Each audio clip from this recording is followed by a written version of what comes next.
¿Qué pasa, people? ¿Cómo va eso? Espero que estéis pasando un buen sábado con los vuestros. Aquí el gran maestro Pepe Cuenca para resumiros la partida número 6 del Mundial de Ajedrez que se celebra en Nueva York, como sabéis, entre el actual campeón del mundo Magnus Carlsen y el aspirante al título mundial Sergei Karyakin.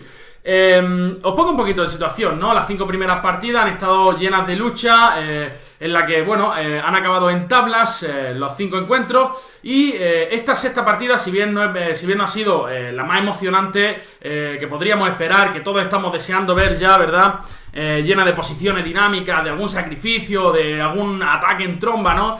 Es cierto que bueno, cuando me he puesto a analizarla he encontrado que había variantes muy interesantes en el medio juego, ¿no? También desde el punto de vista teórico, y también es interesante entender las variantes de computadora, que sobre todo de preparación, que han mostrado en esta partida, sobre todo el noruego Magnus Carlsen. Vamos a tratar de desgranarla poco a poco y de entender todo lo que ha sucedido en el medio juego, porque sí que creo que se puede aprender un poquito de esta partida, ¿no? Así que sin más, me dejo de rollos, que sábado estáis deseando salir a cenar con vuestra gente, y me pongo a ver qué ha sucedido en la 64 casillas.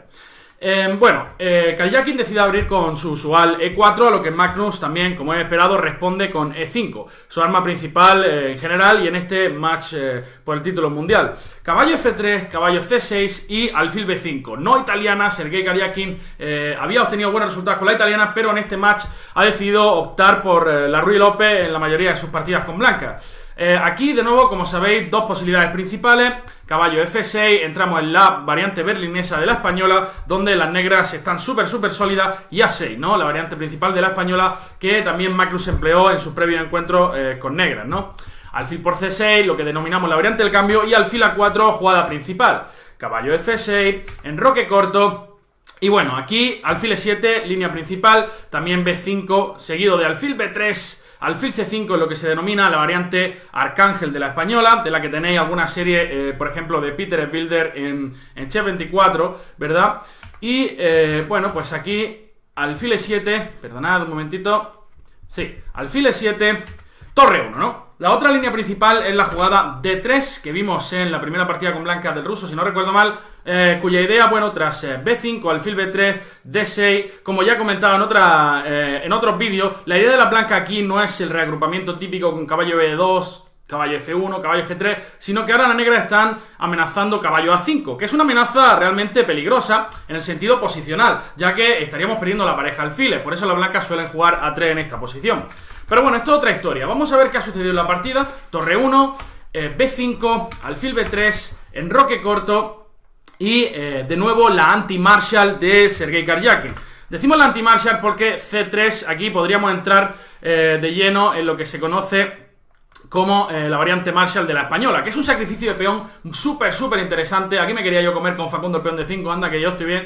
Caballo por E5, caballo por torre por y C6, ¿no? Que probablemente Magnus tiene muy bien preparado, ¿no? Y es un sacrificio de peón muy interesante. El negro gana pareja de alfiles a cambio y muchísimo desarrollo, ¿no? Posibilidades de ataque contra el enroque blanco, y las blancas, por supuesto, tienen un peón. Si logran defenderse podrán quedar mejor.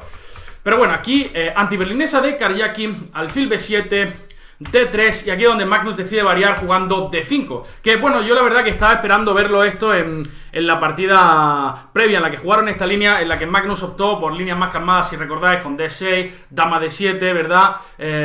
Por ejemplo, D6 aquí, de nuevo existe esa amenaza posicional, A3, dama D7, ¿verdad? Y bueno, caballo BD2 o caballo C3 son varias posibilidades. Pero aquí llegamos a D5, ¿no? Otro sacrificio de peón de las negras, ya que el peón D5 está colgando. Las blancas tienen que aceptar el desafío E por D5, caballo por D5 y caballo por E5, ¿no? Entramos en territorio aquí de preparación del noruego, que la verdad que vais a ver cómo... Bueno, vais a ver, no lo vais a ver, pero lo vimos en la retransmisión, que jugó muy rápido toda la fase de la partida, demostrando una excelente preparación casera. Caballo por E5, y las negras aquí ahora con buen criterio juegan caballo D4. Caballo por E5 es posible, pero las blancas parece ser que tiene una mejor versión de lo que sucede tras caballo D4. Por supuesto, las blancas ahora no tienen forma de evitar que le capturen el alfil de B3 y por tanto perder la pareja de alfiles. Entonces, tras caballo C3, ahora las negras dicen, mira, caballo B4, no quiero cambiar todas las piezas, ¿vale? Obviamente, depilación láser con blanca es muy interesante cuando tenemos material de más. Caballo B4, voy a pasar esto un poco rápido, alfil F4, caballo por B3, A por B3 y C5, ¿no? Y este es el primer momento donde me quería parar un poquito, analizar la posición y a tratar de entender por qué las negras tienen compensación, ¿vale? Por el peón sacrificado. El principal colega responsable de esa compensación es el diablillo de B7. Fijaros qué potencia tiene, qué diagonal abierta. No tiene un alfil de casilla blanca en las blancas con las que oponerse a ese alfil de B7. Además, hay que decir que las blancas tienen peor estructura de peones. Como podéis ver, los peones de B están doblados, ¿no? Básicamente en eso se basa la compensación, unido a que jugar con blancas no es tan sencillo. Es decir, no es fácil encontrar un plan y tratar de decir, quiero poner las piezas aquí. Sin embargo, que las negras sí que pueden comunicar las torres, pulsar al caballo de E5 y empezar a crear algún tipo de contrajuego contra el rey blanco, ¿verdad? Aquí en la partida se jugó caballo E4, una jugada muy natural que, bueno, contrarresta la potencia de ese alfil, se prepara para algunos posibles C3 pulsando a ese caballo de B4, ese potrillo que es bastante molesto, ¿verdad? Tiene una casilla bastante interesante. Otra posibilidad era jugar torre C1, ¿no? Defendiendo el peón Carlito para posibilitar la salida de la dama, ¿no? A casillas más activas como G4, H5. Pero bueno, en la partida se jugó caballo E4 y aquí F6, una jugada muy natural que también me gustaría explicar por qué podemos jugar esa jugada que debilita tanto las casillas blancas. Pues precisamente por eso, porque no hay ninguna... el blanco no tiene alfil de casillas blancas con el que pueda castigar el haber abierto esa diagonal por parte de las negras, ¿no? Aquí caballo F3 y de nuevo otra jugada que denota que Magnus estaba en preparación casera 100%, la jugada F5. Una jugada que además realiza al toque. Si uno no tiene preparado esto de casa, necesita pensar cuanto menos unas cuantas variantes porque obviamente la casilla G5 ahora es muy apetitosa para ese potrillo, amenazando también ir a la casilla E6, ¿verdad? Y entonces hay cierto hueco. Hay que decir que caballo G5 es la mejor opción de las blancas. Una jugada como caballo C3 resulta en un bombazo en F3, cambiando el alfil de casillas blancas, que es nuestro mejor alfil, pero con un motivo. Y es que las blancas no pueden capturar de dama, ya que el peón Carlito sufre y nos lo zampamos, ¿verdad? Y si las blancas capturan de peón de G, la compensación de las negras todavía parece más obvia, ¿verdad? Porque la estructura de peones en el enroque está bastante destrozada, ¿no? Por ello, las blancas tienen que aceptar el desafío con caballo G5 y aquí de nuevo otra decisión importante que denota la preparación casera de Magnus Carlsen. Laboratorios Almendrado Carlsen, aerolíneas vikingas a su servicio, juega alfil por G5. Las blancas están amenazando caballo E6, como podéis ver con un doblecito de dama y torre. La otra posibilidad natural sería jugar dama D7, ¿verdad? Pero aquí las blancas tienen una jugada muy interesante que es C3, fijaros, ¿no? Carlito viene aquí tímido pero con mucho veneno. Ahora el tema es que las negras no pueden capturar en D3 porque existe un ratatata en E7 con torre por E7, desviación de la dama, dama por E7, dama por D3 y aquí uno podría pensar, oye Pepe, deja de contarme milongas, Canelo, payaso, que no tienes ni idea. Aquí H6 y el caballo está encerrado, ¿verdad? Bueno, además de alfil D6, una jugada como torre 1 previa, expulsando la dama, garantizando la casilla 6 para ese potro. Bueno, pues las blancas se quedan con 2 piezas por torre que, como sabéis, suele ser muy superior a la torre, ¿no? En el medio juego, ¿no? Y si caballo D5, pues simplemente puedo jugar alfil H2, retirándome tranquilito. Este caballo está en una casilla peor, donde bloquea al alfil de B7 y nos preparamos para saltar con el caballo a E5. También la casilla 6 está muy débil y obviamente aquí las blancas tienen una versión muy mejorada de lo que sucede en la partida. Alfil por G5, jugada también, como os digo, que denota la preparación, porque no es fácil dar la pareja de alfiles, que precisamente es uno de los valores uno de los añadidos de la compensación de las negras en esta posición. Las blancas están forzadas a recapturar de caballo. ¿Por qué? Porque alfil por G5 existe otro bombazo aquí en F3, ganando la partida casi, ¿no? Si, por ejemplo, dama por F3, dama por G5 y las negras se encuentran con una piececilla de más, que siempre está muy bien los sábados por la tarde, ¿verdad? Y si, por ejemplo, dama de 2, simplemente dama de 5 defendiendo el alfil, defendiendo para recapturar en F3, perdón, y la posición de las blancas es muy peligrosa, ¿verdad? incluso algún caballo C6 para caballo D4 o caballo E5. Este tipo de maniobras para entrar en F3 son muy peligrosas aquí y las blancas están sufriendo mucho con el agua al cuello. Por eso caballo G5 y H6 juega Magnus Carlsen aquí. La idea es que tras caballo E6 existe una jugada intermierda, dama D5, que le da un poco de tiempo a las negras, ya que el doble no funciona, precisamente porque se está amenazando mate en G2. Las blancas están forzadas prácticamente a jugar F3, porque una jugada como dama por F3, simplemente peón por y caballo por C2, y las negras son quien tienen ventaja. Los dos bandos van a perder una de sus torres, pero la estructura de peones de las blancas, fijaros que está completamente minada, ¿no? Esa estructura de peones es muy ruinosa. Caballo por F8, torre por, y una de las dos torres va a caer. Como digo, con muchísima ventaja debido a la mejor estructura de peones, ¿no? Por eso en la partida se jugó F3 y aquí torre F8. Y ahora podemos ver que la compensación se ha transformado, es decir, teníamos un potente alfil de B7 que sigue existiendo, pero ahora las blancas han conseguido un poquito frenar su acción con F3. Pero ahora el problema de las blancas es el caballo D6 y tiene que ser muy preciso, ¿no? Y aquí es donde yo me empecé a preguntar después de la partida, ya que la verdad que la partida duró muy poco, yo prácticamente no pude comentarla, ¿no? Estaba el maestro Julio Granda con el Divi y yo me empecé a preguntar, oye, ¿qué pasa aquí si caballo C7, ¿no? Aquí se lía un follón brutal, ¿no? Y precisamente vamos a mostrar algunas líneas que son bastante loquillas, ¿no? En la partida se jugó torre 5, que es la que vamos a analizar después. Varias posibilidades, ¿no? Una es, como digo, la jugada caballo C7. También la jugada dama E2 es posible, ¿no? Pero una jugada como torre 7 o alfil C8, el caballo está en problemas, ¿no? De hecho, alfil C8 ya el caballo está en muchísimos problemas y es muy peligroso para las blancas. La otra posibilidad es caballo C7, que podría haber pasado en la partida, ¿no? La máquina dice aquí igualdad en todas las líneas, pero es un follón que me gustaría analizar. La clave es dama D4 en esta posición jaque. Hay un triplete, ¿verdad? Rey H1. Y ahora cuidado, ¿no? Porque, vamos a ver, la clave es que las negras tienen que comer en E1 previo con jaque. Obviamente, si dama por F4, caballo por E8 y las blancas tienen calidad de más con una buena posición, ¿verdad? Pero tras torre 1, dama por E1, las negras ahora no pueden quitar la torre a C8 porque simplemente existe alfil E5, por ejemplo, o perdón, dama E6 jaque y tras rey H7, alfil E5. Esta es la línea, entrando con gran dolor en F5, por ejemplo, y ganando casi la partida. Por eso, tras dama por E1, las negras deben capturar en F4, caballo por A8, y aquí alfil por A8 no es posible. ¿Por qué? Pues dama E8, ¿verdad? Rey H7 y dama por A8, y de nuevo las blancas tienen calidad de más. Aquí, en esta posición, sin embargo, tras dama por F4, caballo por A8, las negras deben jugar caballo por C2 en esta posición, ¿no?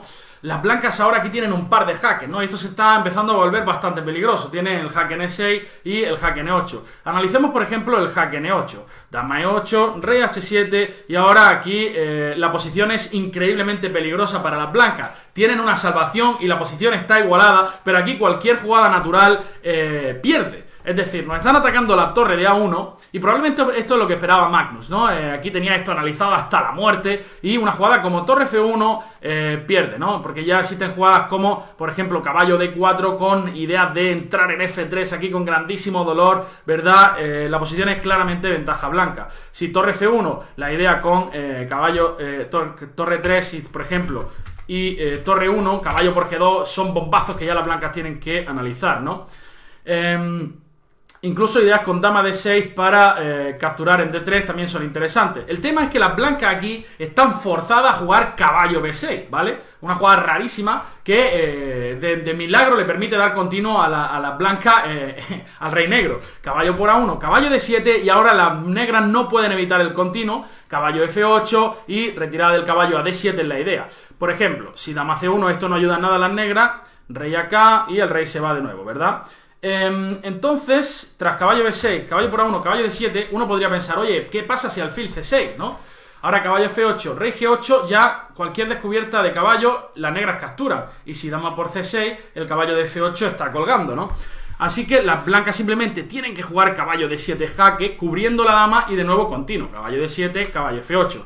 Jugadas también como H5 no funcionan para darle la casilla H6, porque caballo F8 simplemente rey H6, dama G8, ¿vale?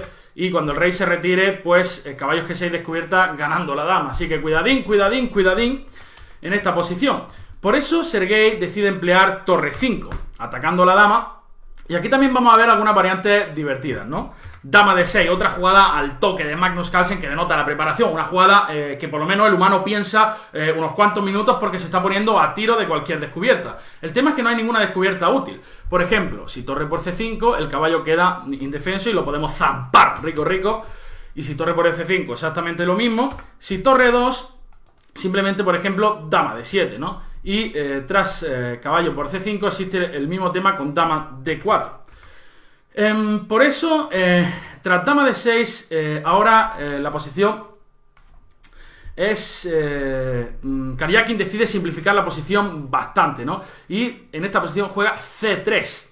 Ahora las negras no pueden capturar en D3, increíble por la bonita torre por C5.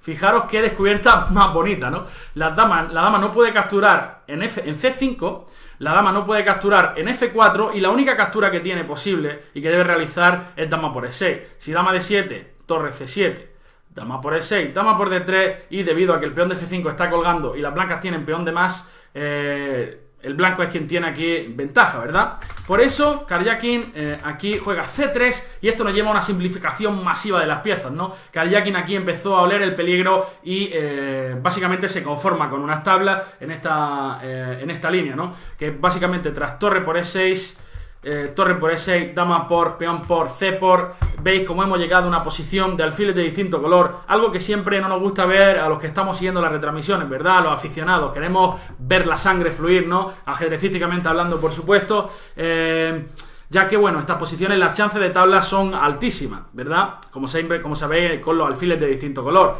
Además, un plan de las blancas podría ser jugar D4, alfil 5, tenemos un alfilazo aquí, pero la realidad es que, como bien nos decía Julio Grande en la retransmisión, genio de genios, decía que bueno, que la verdad que no es posible aumentar la presión sobre el punto G7, porque la torre nunca va a entrar por C, siempre que torre C1, torre C8 viene y el cambio de torre está a la orden del día. De hecho aquí Karyakin juega torre C1 y básicamente esto es una invitación a las tablas, ya que tras torre C8 Magnus no quiere ningún tipo de contrajuego, tras torre C8 se cambian las torres y la partida es muy tablífera. Hay que decir que, por ejemplo, si alfil D5 para zamparse el peón de B3, torre C7 y cuidado que luego hay ideas con alfil E5 y el peón de G7 puede estar muy débil. Por eso Magnus no quiere lío, torre C8 se cambia, dama E1, dama D7 controlando todas las entradas de la dama blanca y rey H2, ¿no? Una jugada, último truquito del ruso Karyakin. Aquí yo creo que la mayoría de nosotros aquí se nos va de las manos dama E3, ¿verdad? Para defender el peón de D3 y la dama también puede tratar de incurrir en la defensa, en el territorio enemigo. Pero rey H2 un último truquito y es que este peón está envenenado, ¿vale? Cuidado con ese peón que no está rico, ¿vale? Si dama por D3, pues por ejemplo existe dama E8, rey H7 y alfil E5. Y no digo aquí que la ventaja blanca sea fulminante, pero sí que es verdad que es muy irritante tener que lidiar con la amenaza dama E7, que amenazaría el alfil de B7 y mate en G7. Y no es tan fácil evitarlo. La única en esta posición, de hecho, para más o menos resistir es F4, sacrificando a Facundo en vano. Y luego a la dama tiene, por ejemplo, F4 y dama E7. El tema es que las blancas tienen aquí un continuo de chiripa, ¿no? Que les salva el día. Tras dama por B7, dama G3, dama E1 y dama G3, tablita. Pero bueno, aquí Magnus no se zampa ese peón, ya había tomado su chocolatina durante la partida y juega simplemente a 5, ¿no? No me como el peón de D3 y listo, defiendo en B4. Dama E3, alfil D5, el de B3 cae, pero el de A5 también, se va a caer el D3 también y llegamos a una posición completamente simétrica donde no hay ninguna chance de ganar por ninguno de los bandos, ¿no? Pues ronda 6, otras tablas, esto se va poniendo interesante. Creo que desde mi punto de vista Magnus quizá se puede empezar a poner un poquitín nervioso, ¿no? Porque en teoría es superior, pero el ruso es una máquina de defender brutal, ¿no? Mystery Glue, cubitos a domicilio, Sergei Karyakin no se lo está poniendo nada fácil al noruego. Así que sabéis que, como sabéis, hoy es día de descanso. Volvemos mañana con comentario en directo de Julio Granda y compañía. Bueno, ha sido un placer analizar la partida para vosotros. Que paséis un magnífico sábado. Un abrazo y hasta la próxima. Chao. Chao, chao.